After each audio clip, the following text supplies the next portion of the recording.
Hello friends, good morning. IAS academy Surguja में आप लोगों का स्वागत है। दोस्तों, आज हम भारतीय इतिहास से संबंधित महत्वपूर्ण प्रश्नों को पढ़ेंगे जो आगामी आने वाली हर परीक्षाओं के लिए महत्वपूर्ण होगी।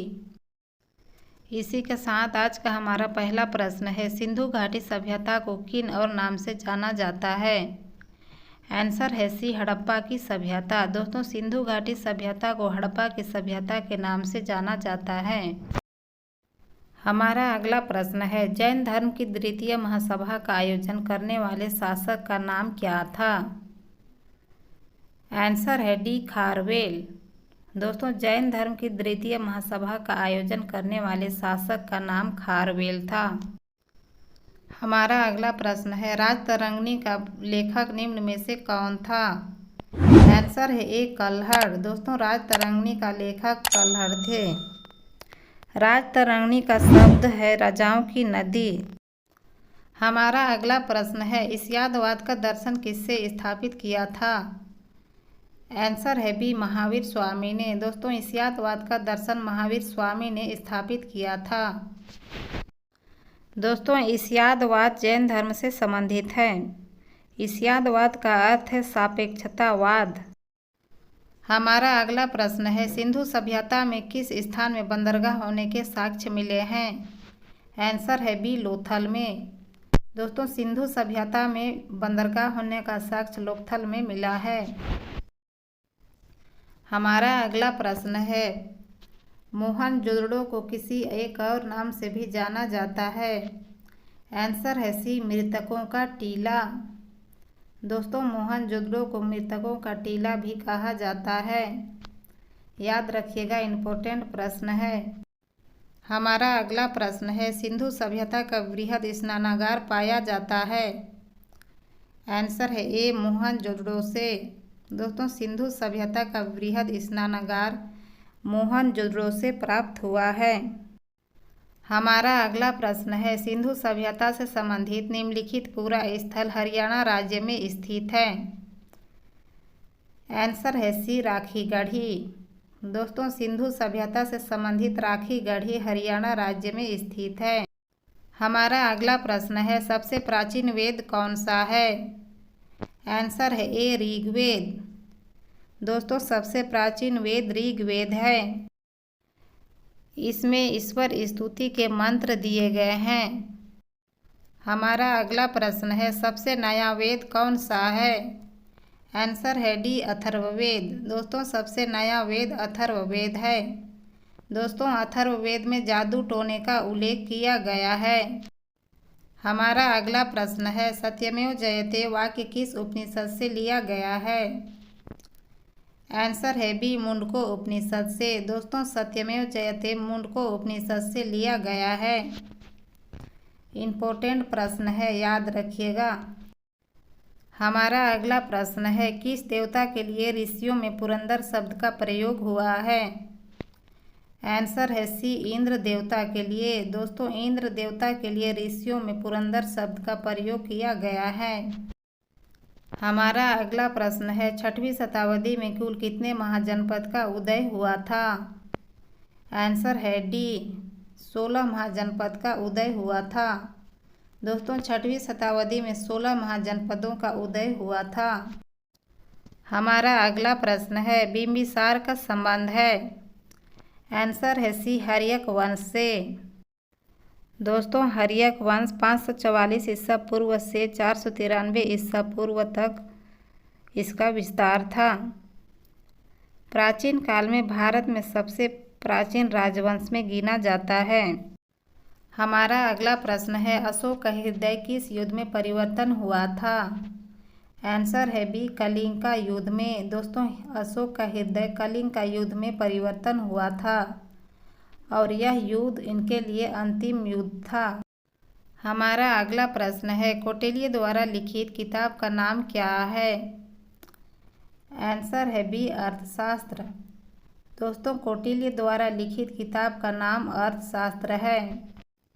हमारा अगला प्रश्न है, इंडिका जिनमें मौर्यकालीन भारत का उल्लेख हुआ है किसके द्वारा लिखी गई है? आंसर है ए, मेगास्थनीज के द्वारा। हमारा अगला प्रश्न है भीमबेटका किससे संबंधित है? आंसर है डी गुफाओं के शैल चित्र से। दोस्तों भीमबेटका गुफाओं के शैल चित्र से संबंधित है। हमारा अगला प्रश्न है निम्नलिखित में से किस धर्म ग्रंथ में वेदांत दर्शन का सार निहित है? आंसर है बी उपनिषद में। दोस्तों उपनिषद में धर्म ग्रंथ वेदांत का दर्शन निहित है। हमारा अगला प्रश्न है अशोककालीन सांची स्तूप कहाँ स्थित है? आंसर है डी मध्य प्रदेश में। दोस्तों अशोककालीन सांची का स्तूप मध्य प्रदेश में स्थित है। हमारा अगला प्रश्न है शाहजहां के द्वारा निम्न में से किसका निर्माण नहीं किया गया था? आंसर है डी ताजमहल का। दोस्तों शाहजहां के द्वारा ताजमहल का निर्माण नहीं कराया गया था। दोस्तों ताजमहल को अकबर के द्वारा बनवाया गया था। हमारा अगला प्रश्न है गुप्त वंश के संस्थापक निम्न में से कौन थे? आंसर है ए श्रीगुप्त। दोस्तों गुप्त वंश के संस्थापक श्रीगुप्त थे। हमारा अगला प्रश्न है प्रसिद्ध संगीतज्ञ तानसेन किस राज्य में रहता था? आंसर है ए अकबर के राज्य में। दोस्तों प्रसिद्ध संगीतज्ञ तानसेन अकबर के राज्य में रहता था। हमारा अगला प्रश्न है आईने अकबरी पुस्तक किसने लिखी है? आंसर है सी अबुल फजल ने। दोस्तों आईने अकबरी अबुल फजल ने लिखी थी। सभी क्वेश्चंस इम्पोर्टेंट है, याद रखिएगा। हमारा अगला प्रश्न है चाणक्य के बचपन का नाम क्या था?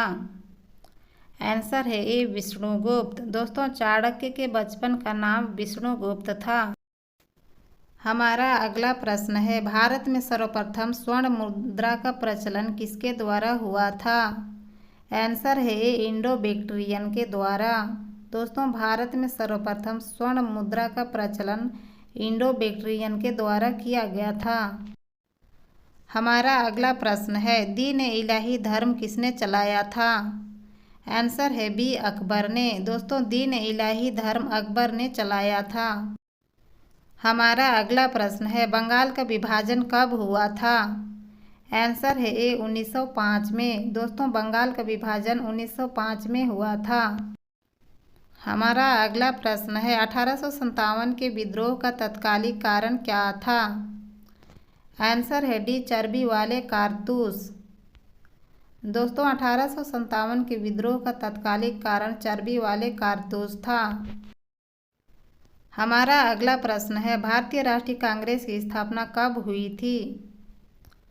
आंसर है ए 28 दिसंबर 1885 में। दोस्तों भारतीय राष्ट्रीय कांग्रेस की स्थापना 28 दिसंबर 1885 को हुई थी। हमारा अगला प्रश्न है भारतीय राष्ट्रीय कांग्रेस की पहली महिला अध्यक्ष कौन बनी थी? आंसर है ए सरोजिनी नायडू। दोस्तों भारतीय राष्ट्रीय कांग्रेस की पहली महिला अध्यक्ष सरोजिनी नायडू बनी थी। हमारा अगला प्रश्न है साइमन कमीशन भारत कब आया था? आंसर है डी फरवरी 1928 में। दोस्तों साइमन कमीशन भारत 1928 ईस्वी में आया था। हमारा अगला प्रश्न है गांधी जी का प्रसिद्ध नारा करो या मरो किस आंदोलन के समय दिया गया था? आंसर है बी भारत छोड़ो आंदोलन के समय।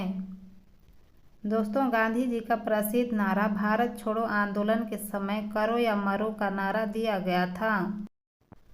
हमारा अगला प्रश्न है 1932 में हुए पुणे समझौता किनके किनके मध्य हुआ था? आंसर है डी महात्मा गांधी और अम्बेडकर के मध्य। दोस्तों 1932 का पुणे समझौता महात्मा गांधी और अम्बेडकर के मध्य हुआ था। हमारा अगला प्रश्न है हिंदी को भारत की राष्ट्रभाषा कब घोषित किया गया था? आंसर है सी 14 सितंबर 1949 को। दोस्तों हिंदी भाषा को भारत की राष्ट्रभाषा कब 14 सितंबर 1949 को घोषित किया गया था।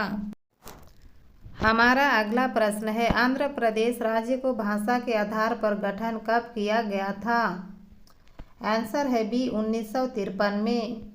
दोस्तों, आंध्र प्रदेश राज्य को भाषा के आधार पर गठन 1953 ईस्वी में किया गया था।